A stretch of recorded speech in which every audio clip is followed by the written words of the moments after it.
Hello. शिवला थोडा वेळ का होईना ना, मी आता रोज गार्डनला घेऊन जाते. कारण घरात बसून-बसून त्याला देखील कंटाळा येतो आणि बाहेरच्या गोष्टी देखील मुलांनी एक्सप्लोर करायला हव्यात.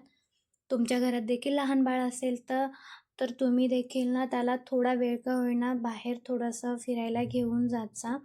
आणि आमच्या सोसायटीमध्ये इव्हिनिंगच्या टायमिंगला लोकं हरिपाठ बोलतात.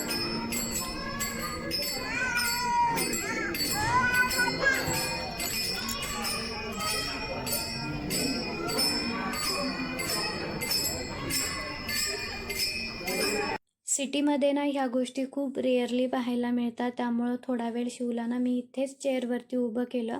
जसं की मी लास्ट व्हिडिओमध्ये सांगितलं की शिव आता ना गोष्टींना धरून उभा राहायला शिकला आहे आणि हळूहळू तो ना आता गोष्टींना धरून, सोप्यांना धरून चालतो देखील. तर असं इथं थोडा वेळ थांबल्यानंतर मी त्याला झुल्यामध्ये बसवलं. त्याला थोडंसं खेळवलं आणि मग मी लगेचच घरी जायला निघाले, कारण त्याचा झोपेचा टायमिंग झाला होता.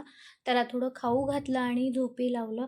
आता इव्हिनिंगचा टाईम म्हणजे मला इव्हिनिंगला चहा लागतोच. छान असा चहा ठेवला. येतानाच ना मस्त असा बनपाव घेऊन आलेले, कारण मला चहा आणि बनपाव खायची खूप इच्छा झालेली आणि आज खूप दिवसातून आणलेला. तुम्ही देखील बनपाव लवर असेल तर चॅनलला लाईक, शेअर आणि सबस्क्राईब करायला विसरू नका. भेटूया नेक्स्ट व्लॉगमध्ये.